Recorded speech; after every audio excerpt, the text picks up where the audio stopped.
नमस्कार, D5 channel Hindi के programme खुलासा न्यूज़ का मैं वंदना आप सभी दर्शकों का स्वागत करती हूं। आज हम इस प्रोग्राम में अलग अलग विषयों पर चर्चा करेंगे, जैसे कि सामाजिक, धार्मिक या फिर राजनैतिक।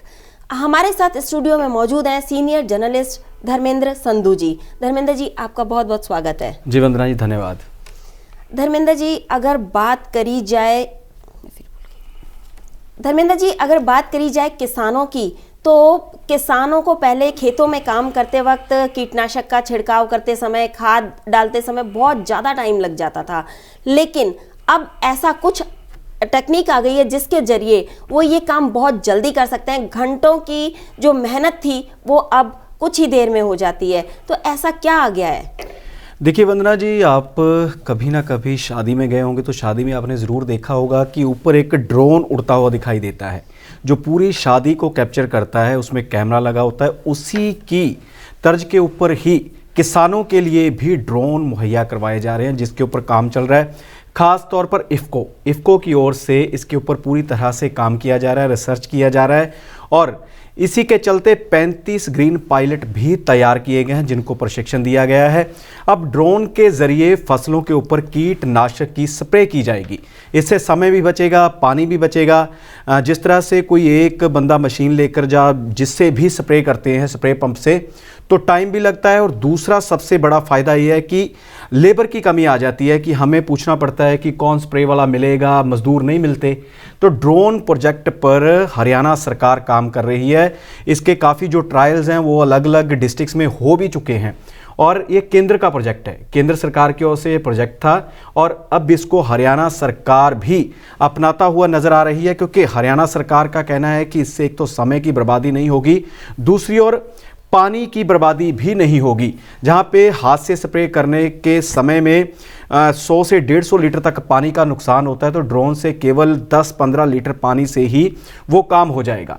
और सबसे बड़ी बात यह है कि जब किसान या मज़दूर खेत में स्प्रे करता है तो उसको जब पैदल चलते हुए फसल के बीच में विषैले जो कीड़े होते हैं, कुछ भी जहरीले सांप होते हैं, उनका भी डर रहता है। लेकिन ड्रोन से सारा कुछ सही होगा। ड्रोन से ऊपर से ही स्प्रे होगी, जिससे एक तो आसान हो जाएगा और दूसरा इन जो जीव हैं उनसे भी बचाव होगा कि किसी तरह का कोई भी जानी नुकसान नहीं हो पाएगा। समय की भी बचत होगी जी। साथ ही साथ किसानों को ज़्यादा समय मिलेगा और काम करने के लिए। अगली खबर की तरफ रुख करते हैं, वो भी हरियाणा से ही है। हरियाणा में जाट आंदोलन वापस शुरू होने की संभावना है। देखिए वंदना जी, पंजाब और हरियाणा की बात की जाए तो पंजाब और हरियाणा में खास तौर पर जो जाट हैं वो ओबीसी में नहीं आते, इसलिए यही मांग लगातार उठती नजर आ रही थी कि हमें भी आरक्षण दिया जाए। और हरियाणा में बहुत बड़ा आंदोलन हुआ था। जितनी भी जाट कम्युनिटियां थी, जितने भी समुदाय थे, वो एक मंच पर इकट्ठा हुए और अपनी मांग रखी।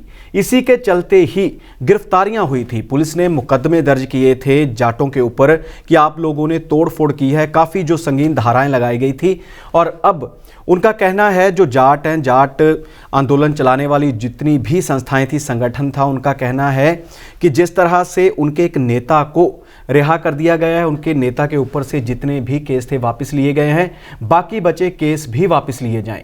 अगर सरकार इसके ऊपर बातचीत नहीं करती या फिर केस वापस नहीं लिए जाते तो आने वाले समय में हरियाणा में बड़ा आंदोलन देखने को मिल सकता है। इसके लिए जितने भी जाट समुदाय हैं उनकी मुलाकात केंद्र के जो मंत्री हैं उनसे भी हो चुकी है, लेकिन किसी भी बात का कोई नतीजा नहीं निकला है। इसी के चलते अब दोबारा हरियाणा में जाट आरक्षण आंदोलन हो सकता है।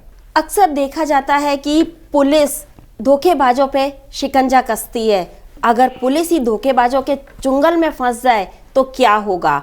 ये पूरा मामला क्या है, इस पे प्रकाश डालें।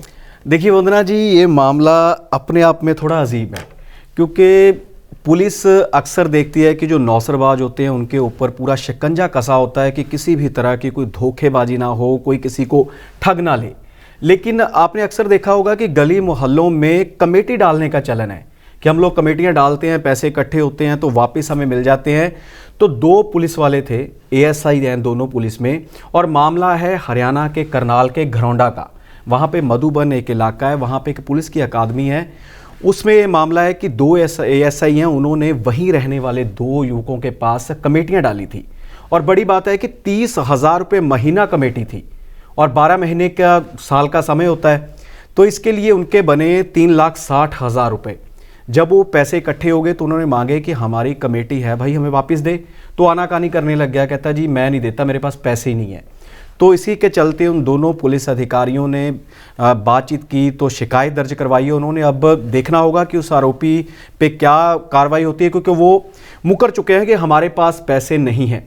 और इस केस की सबसे बड़ी जो बात वो है कि जो मुस्लिम है लड़के दोनों, वो पुलिस क्वार्टर्स में रहते थे और जो पुलिस अकादमी है उसके सामने गारमेंट्स का काम करते हैं। लेकिन बड़ा सवाल ये है कि बाहर वाला बंदा पुलिस क्वार्टर्स में रह कैसे सकता है, यह भी अपने आप में बड़ा सवाल है। और जिस तरह से पुलिस वाले इनकी ठगी का शिकार हुए हैं, तो हो सकता है कि इससे पहले भी इन्होंने कितने लोगों को अपनी ठगी का शिकार बनाया हो, कितने लोगों के साथ धोखा किया हो। लेकिन अभी पुलिस के पास मामला पहुंच चुका है। देखना होगा कि पुलिस इस मामले में क्या जांच करती है, किस तरह से खुलासे होते हैं। और पुलिस उम्मीद भी जता रही है कि आने वाले समय में जो लोग इन नौसरबाजों की ठगी का शिकार हुए हैं उनको भी कोई राहत मिल सकती है। अब रुख करते हैं हिमाचल की तरफ। सर्दियां कम हो गई हैं, मगर फिर भी मौसम विभाग का कुछ और ही कहना है। क्या कहना है मौसम विभाग का? देखिए वंदना जी, पूरे हमारे जो नॉर्थ का, उत्तर का जो मौसम है वो निर्धारित होता है हिमाचल की ओर से। हिमाचल में बर्फबारी होगी तो पंजाब में, हरियाणा में, दिल्ली में ठंड बढ़ेगी। तो इसी के चलते अब जो हिमाचल का मिजाज है मौसम का, हिमाचल में पूरी तरह से धूप खिली हुई है, वहाँ पर बर्फबारी हो चुकी है, मौसम बिल्कुल साफ है। लेकिन ये सिर्फ 1 तारीख तक ही माना जा रहा है। 2 फरवरी से दोबारा कहा जा रहा है कि मौसम खराब हो सकता है, हिमाचल प्रदेश के कई इलाकों में बर्फबारी हो सकती है, बारिश हो सकती है। और बात की जाए जो इलाके प्रभावित हैं उनका अभी भी जो जनजीवन है पूरी तरह से अस्त व्यस्त है, पूरी तरह से वहाँ पे सेवाएं ठप हैं, ट्रांसफार्मर खराब हो चुके हैं, बिजली सेवा होती है वो भी पूरी तरह से ठप है, सड़कें काफ़ी बंद पड़ी हैं और जो पारा है वो भी काफ़ी नीचे नज़र आ रहा है। इसी के चलते करवट बदलेगा मौसम। 2 फरवरी को जो अनुमान लगाया जा रहा है मौसम विभाग की ओर से, 2 फरवरी से दोबारा फिर से हिमाचल में ठंडी हवाएं चल सकती हैं, बर्फबारी हो सकती है, बारिश हो सकती है और जिसका असर पंजाब, हरियाणा और दिल्ली के ऊपर भी देखने को मिलेगा। अगर हिमाचल की ही और बात करें तो क्या हिमाचल के मंत्रिमंडल में फेरबदल होने की कोई संभावना है? देखिए वंदना जी, जिस तरह से सियासी समीकरण बदलते हुए नजर आ रहे हैं, रोजाना ही जो फेरबदल हो रहे हैं, इसी के चलते ही जो हिमाचल प्रदेश है, हमारा जो पड़ोसी राज्य है, हिमाचल प्रदेश में भी 2022 के विधानसभा चुनाव का असर देखने को मिलेगा। क्योंकि संकेत दिए हैं जो मुख्यमंत्री हैं हिमाचल प्रदेश के जयराम ठाकुर, उन्होंने संकेत दिए हैं कि आने वाले समय में हिमाचल मंत्रिमंडल में बड़ा फेरबदल हो सकता है। कई जो विधायक हैं या मंत्री हैं उनकी छुट्टी हो सकती है, कईयों के जो पद हैं, विभाग हैं वो बदले जा सकते हैं, कई नए चेहरे भी मंत्रिमंडल में शामिल किए जा सकते हैं। इसी के चलते उन्होंने मुलाकात की थी जेपी नड्डा जो राष्ट्रीय अध्यक्ष हैं भाजपा के। तो उन्होंने संकेत दिए हैं जयराम ठाकुर ने कि आने वाले समय में बड़ा फेरबदल हो सकता है।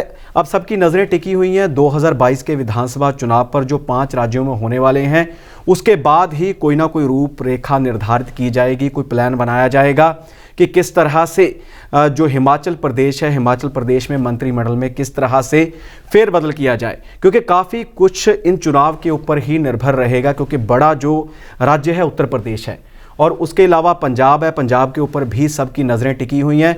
जिस तरह से पंजाब में इलेक्शंस होंगे, उनके रिजल्ट्स आएंगे, नतीजे आएंगे, उस हिसाब से ही जहां पर भाजपा है, खासकर भाजपा के लिए चुनौतियां सामने आ रही हैं। क्योंकि किसान आंदोलन हुआ था, किसान आंदोलन के चलते ही जो भाजपा है उसका विरोध होता रहा है। पंजाब में भी लगातार किसान और साथ कर जो ग्रामीण हैं वो खासकर भाजपा का विरोध करते हुए नजर आए थे। तो इसी के चलते भाजपा देखना चाहती है कि 5 राज्यों में क्या स्थिति होती है, किस तरह से चुनाव होते हैं, कैसा उनका पलड़ा रहता है, भारी रहता है या उनका नुकसान होता है। उसके बाद हिमाचल प्रदेश में बड़ा फेरबदल हो सकता है, जिसके संकेत दिए हैं मुख्यमंत्री हैं जो हिमाचल प्रदेश के जयराम ठाकुर। उन्होंने सही कहा आपने, पंजाब में चुनावी सरगर्मियां जोरों शोरों पर है। ऐसे में केजरीवाल ने भी बहुत बड़ा बयान दिया है पंजाब के लिए, वो क्या है? देखिए वंदना जी, 2022 के विधानसभा चुनाव ने पूरी तरह से माहौल को गर्म कर दिया है। इसी के चलते आम आदमी पार्टी चाहती है कि पंजाब में हम अपनी सरकार बनाएं और अरविंद केजरीवाल हैं, वो चुनाव की जो तारीखें हैं उनसे पहले ही पूरी तरह से सरगर्म थे पंजाब में। लगातार वो पंजाब में आते थे, विभिन्न वर्गों से वो बातचीत करते थे, चाहे वो व्यापारी वर्ग हो, टीचर्स हों या और कोई भी दुकानदार हों, उनके साथ भी बातचीत करते थे। कहते थे कि हम आपके जो मुद्दे हैं उनको हल करेंगे। और साथ ही अरविंद केजरीवाल की ओर से गारंटियां दी जाती थी। बिजली को लेकर गारंटी दी गई, स्वास्थ्य को लेकर गारंटी दी गई, शिक्षा को लेकर गारंटी दी गई कि अगर हमारी सरकार पंजाब में बनती है तो हम ये जो तोहफे हैं, जो गारंटियां हैं, उसको पूरा करेंगे। पंजाब सरकार अगर बनती है अरविंद केजरीवाल की तो अब अरविंद केजरीवाल जालंधर पहुंचे थे पंजाब के, तो उन्होंने वहां पे बड़ा ऐलान कर दिया है। अक्सर आपने देखा होगा कि आप सरकारी दफ्तर में जाते हैं तो वहाँ पे देखा होगा कि पीछे किसी ना किसी बड़े नेता की फ़ोटो लगी होती है। खासकर जिस राज्य का मुख्यमंत्री होता है, मुख्यमंत्री की फ़ोटो ज़रूर नज़र आती है, तस्वीर नज़र आती है। तो अरविंद केजरीवाल ने ऐलान किया है कि अगर पंजाब में हमारी सरकार बनती है, आम आदमी पार्टी सरकार बनाने में कामयाब होती है, तो जो तस्वीर नेता की लगी होती है सरकारी कार्यालय में, उसकी बजाय वहाँ पर शहीद आज़म भगत सिंह व बाबा साहेब BR अम्बेडकर की तस्वीर लगी होगी, क्योंकि उनसे हमें काफ़ी कुछ सीखने को मिलता है। उनके मार्गदर्शन में हम काफ़ी आगे बढ़ सकते हैं। भगत सिंह की सोच से और डॉक्टर BR अम्बेडकर की सोच से आगे बढ़ा जा सकता है। उन्होंने देश की तरक्की में, उन्नति में देश के लिए कुर्बानियाँ की हैं, बड़ा योगदान डाला है। तो इसी के चलते बड़ा फैसला है अरविंद केजरीवाल का। अरविंद केजरीवाल ने कह दिया है कि अगर हमारी सरकार आती है तो हम इस रीति को तोड़ देंगे कि वहाँ पे जो लगती थी नेता की तस्वीर, उसकी बजाय शहीद आज़म भगत सिंह व बाबा साहेब की तस्वीर लगा करेगी। धर्मेंद्र जी, अलग अलग खबरों पे आपने अपना प्रतिक्रम दिया, आप यहाँ आए, आपका बहुत बहुत धन्यवाद। जी वंदना जी, आपका भी बहुत बहुत धन्यवाद। खुलासा न्यूज़ का प्रोग्राम में फिलहाल इतना ही। कल फिर हाजिर होंगे नई खबरों के साथ। तब तक के लिए धन्यवाद।